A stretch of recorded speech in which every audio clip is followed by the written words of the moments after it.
చాలా మంది విద్యార్థులు స్టాటిస్టిక్స్ నేర్చుకోవడానికి ఎందుకు భయపడుతున్నారు? స్టాటిస్టిక్స్ నేర్చుకోవడానికి భయపడుతున్నారు అంటే ఇక్కడ ఆ పాత్ర ఎవరిది అంటే ఫ్యాకల్టీది.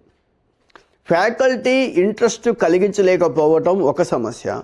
రెండవది, చిన్నప్పుడు మన ప్రొఫెసర్స్ చెప్తారు ఆల్జిబ్రా గుండెగాబురా అనే ఒక్క పదంతో కొన్ని వందల మంది మ్యాథమెటిక్స్ నుంచి డివియేట్ అయిపోయారు. సో అది ఎందుకు జరిగింది? మోస్ట్ ఈజియెస్ట్ సబ్జెక్ట్ ఆల్జిబ్రా అయినా సరే ఆల్జిబ్రా గుండెగాబురా ఒక పదము వాళ్ళని మ్యాథ్స్ నుంచి డివైడ్ చేసింది. స్టాటిస్టిక్స్ భయపడుతున్నారు అంటే ఆ పాత్ర మాత్రం స్టాటిస్టిక్స్ చెప్పేటువంటి ప్రొఫెసర్స్దే. 100% స్టాటిస్టిక్స్ మాత్రం టఫెస్ట్ సబ్జెక్టు కాదు. It's most interesting subject.